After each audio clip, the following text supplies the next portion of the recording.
Hello everyone. In the previous video, I talked about this verse number 42 of chapter 68, and we did discuss this part. It says Yauma yukshafu an saqin. It means the day shin or leg will be uncovered. And I explained to you what it is.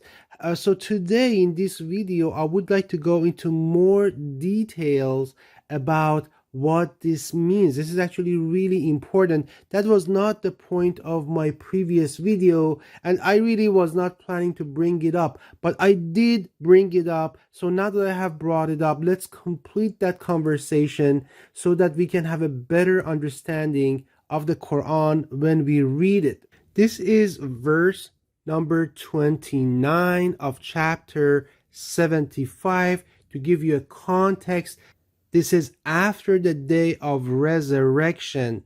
It says, وَالْتَفَّتِ السَّاقُ بِالسَّاقِ. What it means is that the leg is wrapped around something, wraps around the leg and connects it to the other leg.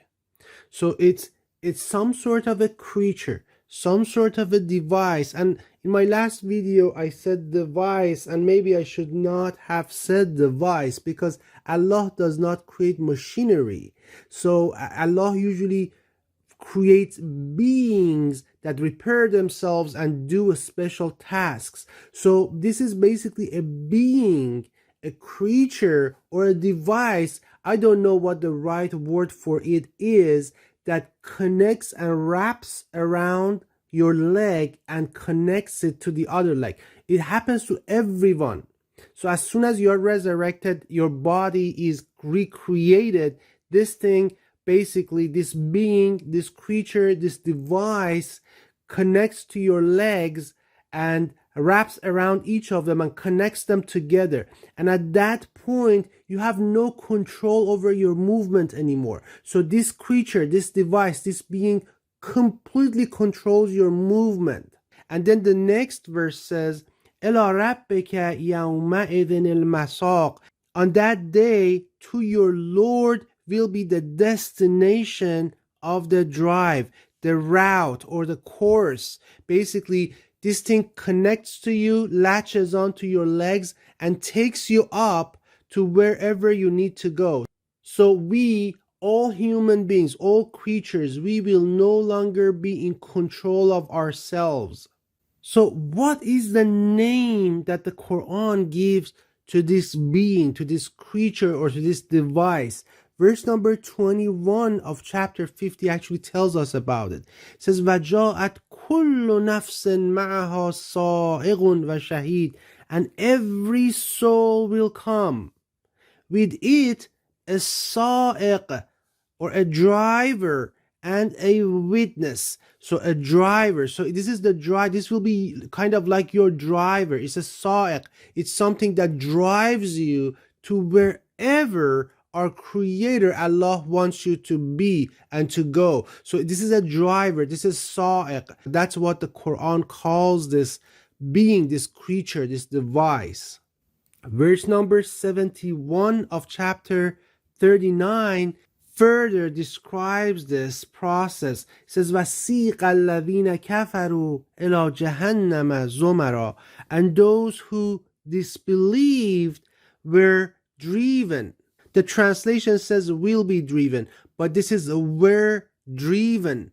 What is driving them? Sa'iq, the driver. What I mentioned before, Sa'iq, the driver, is that device, that creature, that being that latches and wraps around our legs and connects our legs together. That will be driving those who disbelieve towards hell.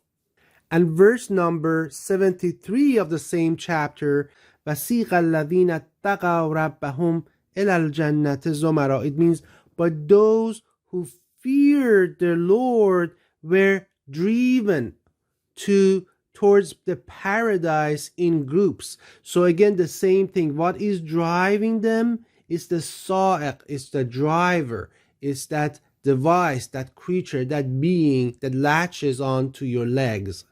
So now you should be able to understand this verse very clearly. يَوْمَ يُكْشَفُ عَنْ سَاقٍ. It means the day the leg or the shin will be uncovered. This being that has latched onto your legs will release. It's a device, it's a being, it's a creature that will release your legs. So when it releases your leg, now you are actually in full control of yourself and you can suddenly move. You can move around, you can bow down, you can prostrate, you can do everything you want.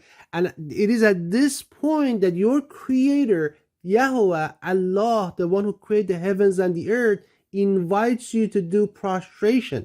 And if you have not been doing your prostrations, if you have not been performing your salah purposefully while you were physically healthy and able to do that, you did not have any sort of disability, you did not have arthritis, you did not have severe back pain or knee pain, something that prevented you from physically being able to do your prostration, but you preferred not to ever prostrate and bow down towards your creator. It was your preference. It was your will. And you deemed it unnecessary, inappropriate, below you, demeaning to bow down and prostrate to your creator, to Yahweh, to Allah, to the one who created you. Then in the afterlife, in the day of judgment, when you are standing in front of your creator, you won't be able to prostrate either. And that's the time that you actually want to prostrate. You want to demonstrate through your prostration your obedience, your submission. But you won't be able to. You try to force yourself, but you can't. But those who have been performing their salah, those who have been prostrating towards their creator, and they might have been Christian, they might have been Jews, they might have been Buddhist, they might have been various religions, but they have actually done that. Allah is better aware of their heart, and they still will be able to do that. So this is what this verse is talking about. And their eyes will be humbled, and humiliation will cover their faces.